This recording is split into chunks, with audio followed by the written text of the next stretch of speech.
then also I read about, because of like the situation with the climate, that sometimes it's getting a little warmer, the grizzly and the polar bear meet more often. And if they meet more often, they mate more often. So the numbers are growing. And for me, it was like, okay, I carried that around. And then I was thinking, exactly, I did some research and I came across a liger, half lion, half tiger. That animal, when it mixes, it becomes bigger than the original species. And then I was thinking, whoa, what happens if that would work for a growler and the grizzly, and then I had this story that's how that came. And does it become a bigger species as well? Not in real life. That is the only thing that I kind of made up there, where I kind of took it a little further into the horror genre, and I made him a little bit bigger. That's a scary proposition, because both of them are scary on their own. I couldn't imagine. Yeah. Honestly. Yeah. You have quite a number of different types of books too. I do see YA, I see, co-authored, and just a lot of different kinds of subjects as well. Do you just write kind of like whatever is inspiring you? Do you have anything in particular where you say, I really lean this way, or I try to aim for that? I wish I'm the nightmare for the publishing houses. For me, it's like when I decided to, I always say I made a lifestyle decision. I didn't decide, in 5 years, I'm going to be an author that can live off it.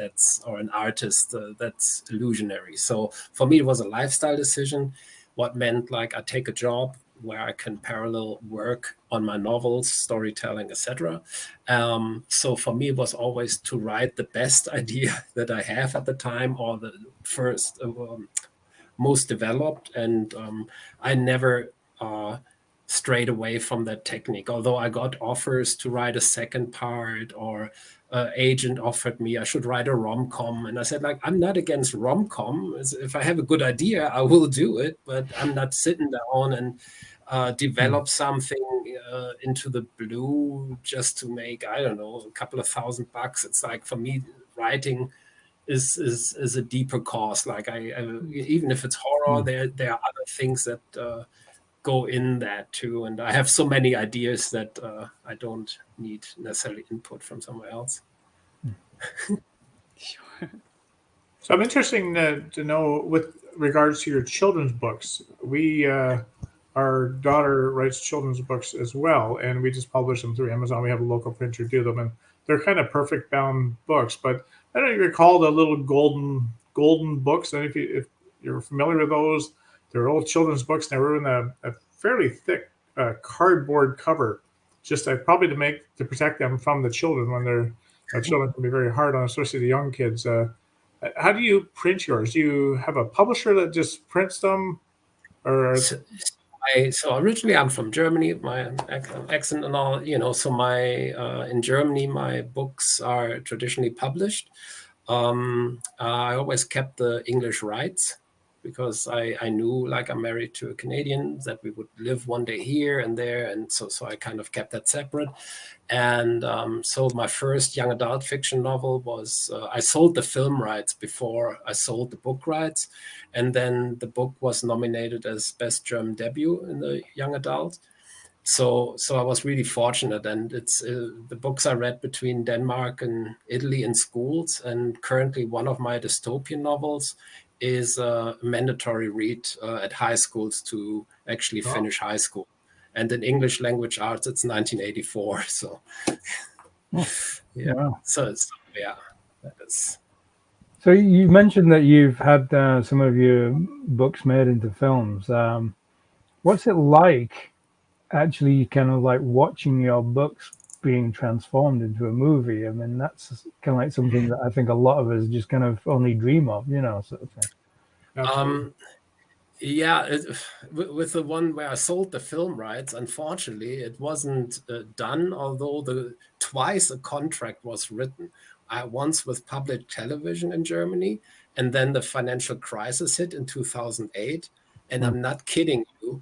2 weeks before COVID, they said German Netflix want to buy it, and he didn't want to tell and of course they also stepped back because of Oh, so that happens, right? And what I did was, like, when I sold the film rights, I already put myself in as a writer. I said I want to be the screen. I worked in film and screenplay and the script doctoring I did for a while. So and first my novels in Germany were rejected, actually, because they were too film-like. That is a hard thing to imagine in English, because usually, like, a novel, that's what it is. I got a rejection letter. I see this novel so clear, too clear, like a movie, and that's why we don't do it. And I was like, okay, I reached my point, but what can you do? Yeah. So yeah, true story. That's really crazy, actually. My colleagues in Germany, like when we were all like underground and independent and all this, right? They told me I write in the wrong language, right? What with the structure, how I tell stories, it is more in the English or American, North American tradition of storytelling. I admit that, and that's why my books. Then my colleagues said too. No wonder you are published with Rowohlt is a big edition in Germany, big publishing house. Where also like Hemingway, Richard Ford, and those like Cormac McCarthy, they're all published there, and that's who published me in Germany. And my colleague said not without a reason, because that is I fit as a writer the best in that scheme or in their theory. Yeah. So CJ is saying it's so exciting to get your work made into a movie. Every author's dream. Absolutely. Yeah.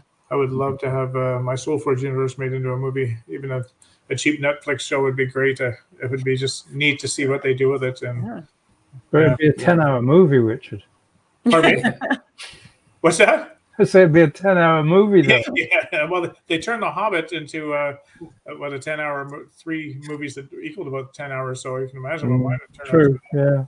It'd be certainly longer than that. So I just want to ask, going back to what we were talking about a little bit before, and I know you're writing all these different genres. You say you're a nightmare to your publisher, but so how do you go from being a children's author to writing horror? Like, how do you make that leap? I can see being a fantasy author and making it into maybe science fiction, but children's author and horror seems like the two opposite ends of the spectrum. Yeah, no, that's a good question, and it's actually the reverse. As a young man, as a 20-year-old, I saw myself more in the tradition of the Bohemians, the Beat Generation, and likes, right? And so I wrote novels that are like contemporary literature. I also wrote a horror novel and another, and they are not published, right? Those were the early years. And then I had an idea, and I thought, okay, this happens to I back then maybe was 24, 25, or, no, it doesn't work. Happens to 35-year-olds? No. Happens to pensioners? No. And then I had the idea, what if the story happens to 15-year-olds? I was like, that's it. But honestly, to the point, I've never read a young adult fiction novel, not even when I was young.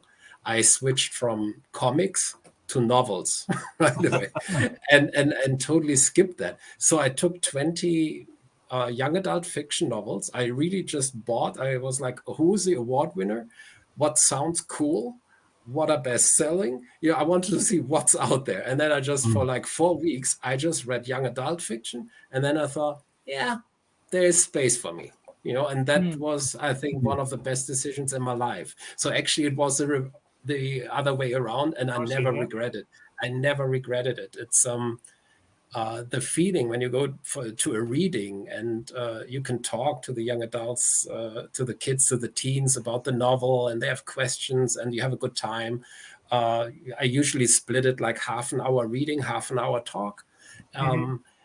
It was like something I always dreamt about, being a writer, but I never dreamt that feeling. If a kid comes up to you and says, your novel is the first novel I finished in my life, what that means to me or to any reader or writer is just, that's my literary award right there. Yeah, sure. It doesn't get any better now. Yeah.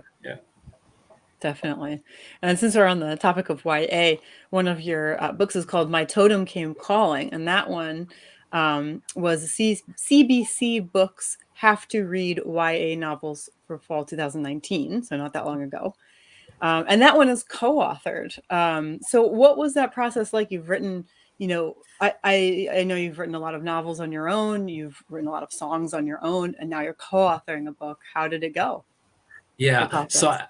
I did that in the past too. That I in German with two German colleagues, and with Blessing, the Zimbabwean co-author, this Blessing Musariri.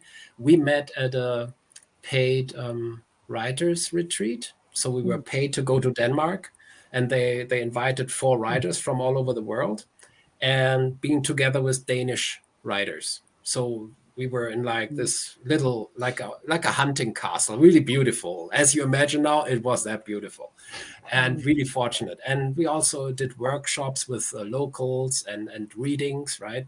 And Blessing and me, you know, we had a good, you know, she's really chatty and funny, right? And then, but she's a poet. She comes from the poet side, right? So, and then we had our reading day, and she goes up on stage and really this heavy, heavy poetry. We're like, whoa, we didn't see that side of Blessing so far. And I was joking with her. It's like, you should write young adult fiction the way you are. You're a natural storyteller, right? And then she's like, no. I can't even make now her accent, right? But she's like, no. And then so she went back to Zimbabwe. I went back to Germany, and we stayed in contact. And then it was like, I think a year later, she was like, what was that with the young adult fiction novel? How should that work here, you know? And then it's like, let us just shoot back and forth a couple of ideas, and that's how it grew. And the writing process, I wrote that here in Lethbridge at the Lethbridge University and at the Ethnic Association, and also at the public library, because at the time I didn't have an office or a studio to really write. So I went always all over town where I find a quiet place. And her problem was that Zimbabwe, or like the capital, still has a lot of blackouts. So she doesn't have Wi-Fi all the time. And so it took like over a year, but then we were ready, and I pretty much found right away my Wensi house in Ontario as a publishing house. And I was really grateful. And then it was well received. And then yada, yada, 2019, I was invited to Montreal, and it was called, everything was canceled then, right? Like, Yeah. Cool. So, yeah. So, but you know, I'm an old guy. I felt more for the young colleagues at that point. You know, like I had a good ride so far. Sure. Yeah. And how was it mixing voices? Because I would imagine you'd probably have different voices, you know, especially if you're saying she wrote very heavy poetry and you were already writing YA. Yeah, no, absolutely. That's why we said right away in the beginning, we can't just you write a chapter, I write a chapter. You know, obviously I have a different grammar, some with mistakes. So it was like basically we all sort of tossed a coin. One of us wrote a quick and dirty first version, like 80 pages, you know, like just like, you know, and then the other person knit in the ideas, and that went back and forth 2 or 3 times, and then we had a finished version. Wow. So with a coherent language. Yeah. Nice. Yeah, I haven't heard too many people work that way. That is really, really cool. I think you have to do it for sure. Yeah, sorry. I think for me it was a little bit easier because I did like the script doctoring, or I wrote treatments for producers. So I'm used to work with other people, and I don't have this ego. No, the sentence has to be that way. We had sometimes that discussion, right? Like, but in a positive, respectful way, and we always agreed on at the end. Always, it was a very, very. It's more playful, I think. You know, you get surprised by your colleagues. Yeah, that is really cool. Wow. So you said the first, and it's just an approximate, came out, the first rendition was 80 pages, and then it'd go back to the other author, and they would do their piece. How did it expand much from there? Did it become 160, 320 pages? Yeah, I forgot now how many pages, if it's 160 or 180, I don't know, somewhere there. So it's not a long novel, it's a young adult fiction, and but certainly longer than the original. Yeah. No, we said like we do a quick, dirty, you know, even like blanks, like where then we would write like I don't know, you know, sort of thing. Yeah, And for sure. yeah, yeah, and with dialogues and all Mhm. these things. So it was more like building a clay building, right? Like you build it up on the wheel, for example, and then building blocks or something. So it was organic, definitely. Yeah. So I read on your website that a Catholic school tried to censor the reading of one of your books. Could you tell us about that? Yeah. So for me, like when I read all the young adult fiction books, you know, like for me, it's like, well, you know, it's like when I remember when I was 15, 16 or whatever, they tiptoe around certain issues and whatever. And that specific book you're talking about in English, it is I Am You Am I. It's a body switch comedy. So, and okay, that itself is not new. That was my biggest problem when I had first the idea. I was like, okay, body switch comedy is done, right? In film and novel, young adult, and so on. But then I was like, okay, of course, they're pretty opposite, the two. And then I had the idea, okay, and they have to switch back in 5 days. I was like, okay, I'm onto something. And when I had the idea that one of them doesn't even want to switch back, said like, I'm fine. I've never been that close to a girl. Right? She's like, what? You know? So yeah, exactly. So, and I wrote it as it would be, because like, especially I did the research with all the other body switch comedies. I'm like, you guys, you just dance around the elephant in the room here, you know, like, and so what would that be for a 15-year-old, you know? And so yeah, and then it is a very funny one. Like, this is a novel I read at schools many times, and kids run out laughing. They run to the washroom, right? Because otherwise they, you know, they lose it, right? It's a really fun read. I had the feedback from parents that they read it because their kids were laughing out loud at home, and then the parents emailed me, this is crazy, this is, you know, should be. So I did, and then there was the invitation by a Catholic school, what I really appreciate, and they said like, just not maybe those 2 pages, and I'm like, you know, I delivered pizza so I could write a novel. There is no way I'm not reading those 2 pages. I get back to you, and then they invited me anyway. So That's great. That's great. yeah, that's the only place where I'm not stepping back. Otherwise, I'm a very, very, you know, like, do it the way we want it. But if it comes to my literature, then not. Good for you for standing up for your work. You know, I mean, there's not a lot of people who will do that nowadays, I don't think. If I would be an overnight success, probably not. But for me, it took like 15 years after. It was 23, I made the decision to jobs to buy myself time to write. Literally, that was the plan. I just want to buy myself time. So, and then it took 15 years until I could live off it. So, yeah, there's no way that I'm not, that I cut my own literature. That makes sense. Yeah. So all your books are published through a publisher? You have, or do you do some on your own, or how does that work? Yeah, hybrid, it's probably called, right? Like, that's a term that I heard. And so the first, you know, when I started out, when I was 18, 19, I think I did my first chapbook, like poems, right? And then I did readings and those things. So, and that was way before internet. I was kneeling on the carpet in my living room and stapling pages together, and then you walked out at night with like a bucket full of glue, and then you do your posters, the new poetry book nobody's waiting for in the city. You know, so, and then the police comes and says, what are you guys doing? It's poetry. True stories. Yeah. So yeah. Oh boy. Yeah. I love that. I'm like sad I didn't live that myself. It's really funny. Yeah. Oh. So you also do photography. You kind of do a lot of artistic forms, and you do black and white street photography.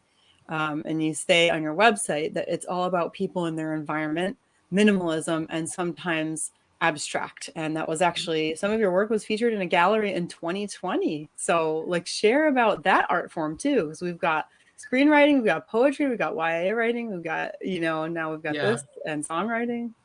It's I like it for two reasons, or three, like obviously. It's my most quiet art form. When I write, I speak out loud often. Even like I think I've written about 14 novels. 10 of them or 11 are even dictated with a speech recognition program. So the moment I write the first version, I speak it out loud and I hear the sound. So that is let's say on the active side of writing, while photography, there's an absolute silence and a focus on composition and things that might happen. I did it for a year every day. It was like my own project, also to step back and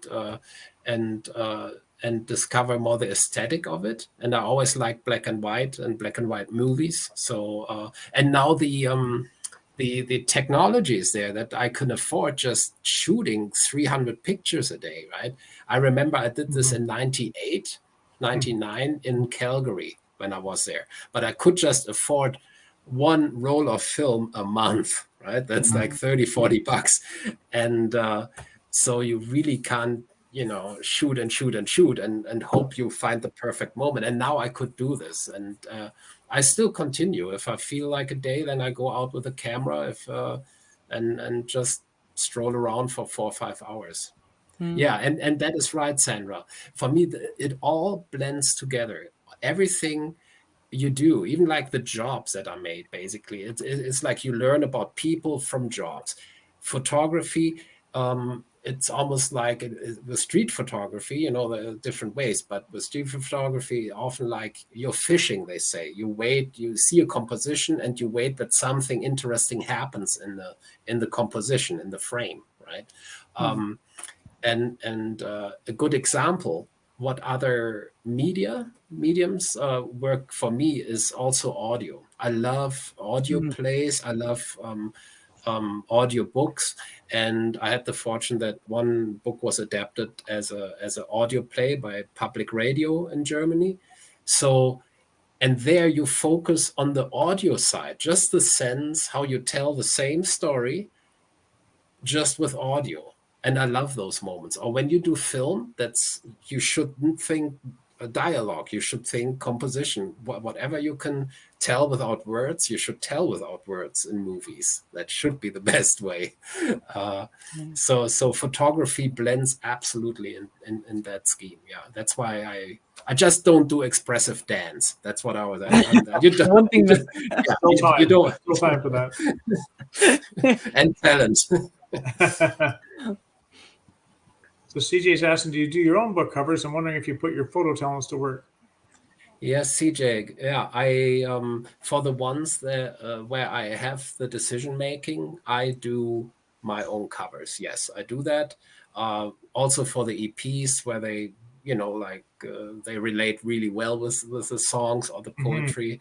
I have one novel that takes place in Albania, where I was traveling with a colleague and friend way back then, and we shot a couple of photos. And yes, that was one that I self-published because they rejected it. It was too film-like. That was one of those, and the question they actually asked me, how many German Albanians would buy the book? It's like, well, that didn't work for Casablanca. How many Moroccans would like it? Well, they look for reasons to reject books, right? Like, so that's their job sometimes. But that was also where I put a photo of us. I think he shot it actually. No, I do that. Yeah, it's if you have a good photo, it's like, yeah, why not? Or a good idea. So was that a real question they asked? How many German Albanians would buy the book? Yeah, that's the honest. I kept the binder in Germany, right? But there was an article published by a magazine in Berlin just about my rejection letters and the communication, what happened in between. I always was friendly, right? Like I never was, but that was one of the weirdest, I never understood this.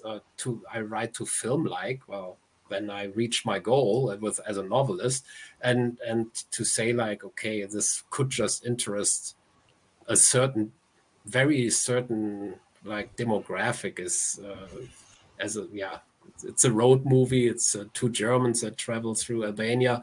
It's like, yeah, anyway. So, but that was back then. Yeah. That's funny. Yeah. Did you ever ask? Did you ever ask? I wrote that. I wrote that. German Unbelievers like it. I definitely wrote back, but then you don't hear from them anymore, right? Like it's like they're not known for long dialogues with unsuccessful authors at the time. Yeah. No, that's so true for sure. I've been down that road. Yeah. Absolutely. So, even made, yeah. No, go ahead. I even made up once an alter ego of mine, a pen name with a pen biography, and 2 or 3 publishing houses wrote back that before I was published, they wrote back, "That's you, Thorsten Nesch," right? And that's for me, it's like, yeah, that's for me, that's a knighthood. It's like, okay, if I write that recognizable, I was like, I'm there, but I don't make a dime, right? That's funny. Oh my goodness. Yeah. Well, they were paying attention anyway. Yeah, exactly. Yeah, you can't say like somebody is just a robot. No. Yeah, and that was then the time you get already personalized rejection letters, right? Like first, of course, was "Dear Sir," "Dear Ma'am," or whatever they write. But yeah, I passed that one eventually. Yeah. That's funny. Sorry, go ahead. I was at that pirate festival all weekend, and of course Jack Sparrow comes into it a lot because of Pirates of the Caribbean. And when you mentioned that they actually recognized you, I thought of that famous line that he has in the first movie that when the British commander says, "You're the worst pirate I've ever met," and he says, "Yes, but you've heard of me." Yeah, exactly. Maybe that was it. I was so bad, I was recognizable. That was awesome. I love that line in the movie. That's probably my favorite line for sure. So go ahead, Dave. No, I was just going to say, I noticed you've been the recipient of several arts grants, and I was just wondering, do you have any tips for authors in finding out what grants are available or how to write successful applications? Yeah, it's a very important part of me, right? Like in Germany, for example, I always said like, okay, I'm getting paid by the novels, readings, grants, other rights, and so on. So it's one part of the cake of the how the income comes in, and grants is an important part. Or I don't know how the landscape is in the States for that. In Canada, it is like each province has a provincial funding component, and also the Canada Council, so the federal. In Germany, it's similar. So that was comparable. Now, I wrote 14 novels, but I think I just applied with 5 novels or 6 for funding from grants, because you have to make a case. I always say, like, if I write a grant proposal, I go to the top court of literature and say, like, you have to do this, because, and then you need good reasons. For example, we mentioned The Growler. It's a very straight horror novel, like from readers that compare it to Stephen King. What's great, like I love him, right? But I didn't apply for a grant with it because it wasn't too strong. I could have weaved in the climate change, sort of, and socio-political components as well. But I couldn't see like where that rather genre novel would outshine the competition, and let's say I literally today, I put the last piece of paper from the novel away. It is done now, where I last year got the grant to write a dystopian novel, The Suicide Hotel. It takes place in 2112 here in Lethbridge. and I had a strong case. I knew it, but it was rejected not once, not twice. You know, it was twice rejected before I got it. So, but I strongly believe that's the idea is so strong that it deserves it. And I was really lucky and fortunate that after turning it down, the Alberta Foundation for the Arts called me up and said, "Are you still interested? We found funding like 3 months later, after the second rejection."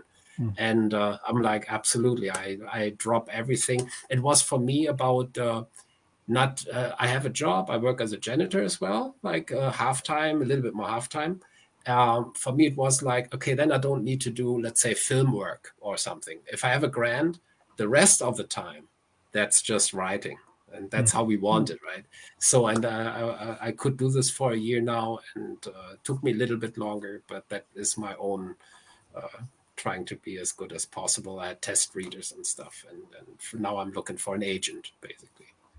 So when you apply for these grants and you're rejected, do you just apply with the same application again, or do you revise the application to see where you could have improved, or how does that work?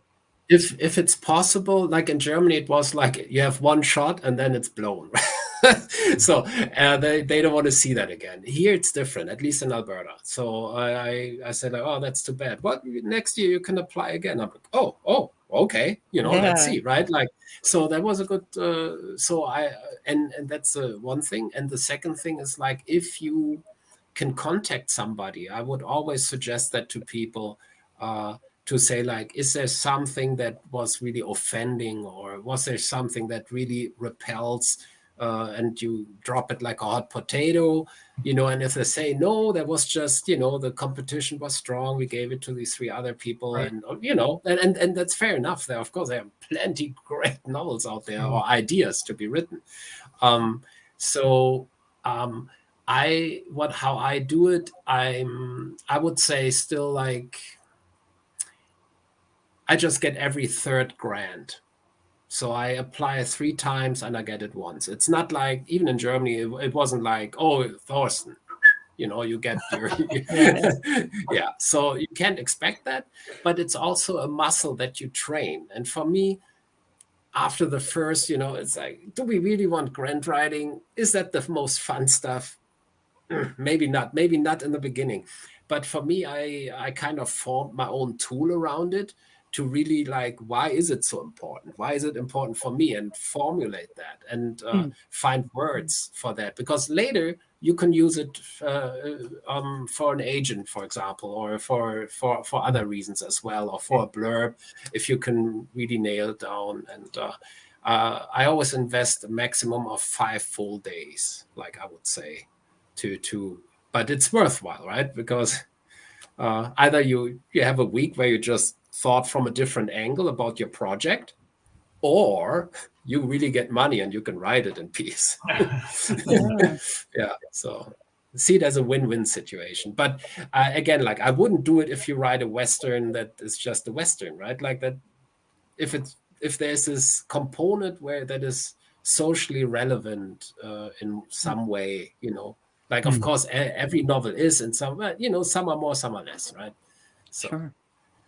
I think dragons are really relevant. Doesn't matter where you go. Very. So. It's tough. That's why they're the best sellers. That's great. Since you have traditionally published books, and you're talking about now you're looking for you're going to be looking for a literary agent. I know we're running out of time, but since it's on, like, every author's mind always at some point in their career, do you have any advice for searching for a trustworthy literary agent? I don't. The thing is, like, in Germany, I didn't have a agent. So once the first novel was nominated for the best debut, the publishing houses contacted me. So that is a tip for people too. Send your stuff to awards. There are people that look at those things. So at least, like in my case, that was so I never gotten. I had one for a year, but it was like, meh, I had a great reading agent. She organized the reading tours for me, like from like I say, throughout Europe. I also read on cruise ships, for example. I was the author on board and those things, and it was just fantastic. It's like, Yeah. yeah, so yeah, I definitely, like, it was a colleague in Victoria once that told me, maybe it's not even the strongest idea where you get your grant for, but you have to do it and get out there. I wish we had more time because I want to investigate being the reader on a cruise ship. That seems like Yeah. ideal gig, especially through the winter months here in Canada. For sure. That'd be amazing. Yeah. Anyway, I see we're coming out of time here. So thank you, Thorsten, for sharing your story with us. We really appreciate it, and I'm sure our viewers did as well. That's amazing to see your success and throughout a bunch of different countries. Even if the Albanian German didn't quite come out, that's awesome. That's certainly international for sure. So thank you for spending some time with us here tonight. Thank you so much for having me, really. And Sandra Wilson, I guess we're talking about the cruise ship new dream goals for sure. That is, yeah. I'm looking into that. Maybe I'm going to write a grant to get on a cruise ship. There you go. So before we sign off, the next Poseidon adventure. Well, there you go. Yeah. So before we sign off, we'll start with. I'm going to mix it up today and start with Dave, just because you're in the top left corner. What's new in the David Kelly universe? Well, I've been having some good success, as I mentioned before, on the third Logan Two Feathers novel, and then this week it all changed, and. So a sudden plot twist raised its head, and I liked it. So it's all different ways. You didn't tank it again, did you? No, okay. I didn't tank anything. It's just kind of, it's more of the same. It was just kind of like one of these, very unexpected shifts. Awesome. And I just kind of like thought, hang on, no, we need to do that. Yes, we must. That's always a good thing when that happens, and all of a sudden you're more excited about your story. Yeah, and so it was kind of like, it was completely out of the blue. I thought it was kind of like more on the home straight downhill, and it's like suddenly it's like we've gone in a bit of a U-turn, and like things are like wow.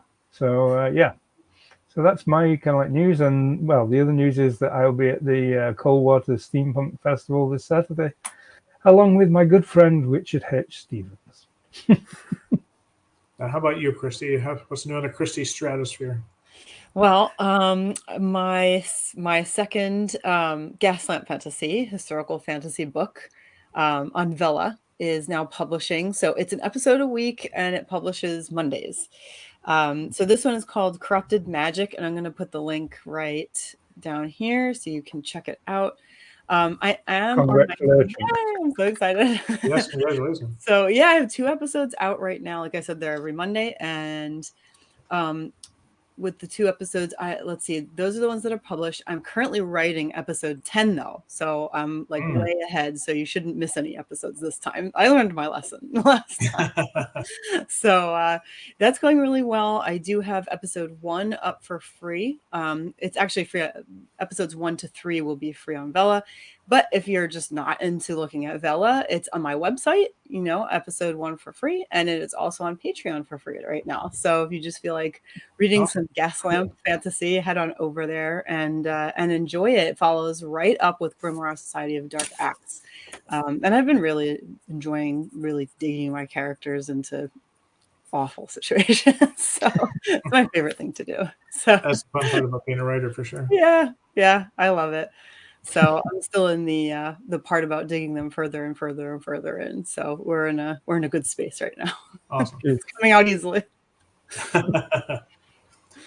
That's great, Christy. So for me, Windwalker is now in the editing stage. I want to have it ready for Fan Expo. I've been invited as a guest author at Fan Expo in Toronto at the end of August. I don't foresee Windwalker actually being in print by that point, and my publicist won't allow it to go public anyway until probably early next year. But I still might have some print copies in September, but I just sent my covers off to my typographist to fill in the details of the back cover and the spine and everything else. And it's 672 pages, so it's quite a beast. So I can't wait to actually get that in hand, and I'm going to need another trailer to pull that thing around. Yeah. So that's really all that's new for me. I'm not writing right now. I'm in the editing throes, and it just seems like the writing just gets thrown out for quite a while until you can get past that. But so no offense to our usual guests, but next week is my favorite episode of the month. A live read episode in which Christy, Dave, and I get to read excerpts from other authors' books, and we make a general nuisance of ourselves. Well, Dave has been known to anyway. Absolutely. So as I continue on here, next Tuesday, this is the itchy eye patch. Our live read, and I'm blind in one eye, so if I have it on the wrong eye, I fall over. So, oh well, if you're going to start that, I'll start as well. That's awesome. Next Tuesday, our live read themes is pirates, and that's fitting as I just attended a 3-day-long pirate fest, selling and signing my books.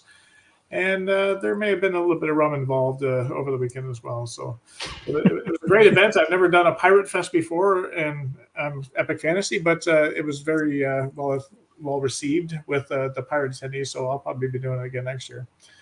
And our live read theme is pirates. Where are we? I just lost my place. Our guest pirate swabs will be Anna Applegate, Mac Little, and Larry Fain. Uh-oh, we have something coming in here. Oh, I see that. I'm sure I speak for all of us, but I'm looking forward to seeing what my scallywag co-hosts get up to next week. So, absolutely. Sorry, Thorsten, I don't think I asked you, and I normally do. What's next with you? Like, and where can we buy your books? I generally ask you that at the end, and I forgot. Oh yeah, the books are out usually like on the big online Amazon, and that's usually where you get the published one from my Wednesday house. You can get in every bookstore as well.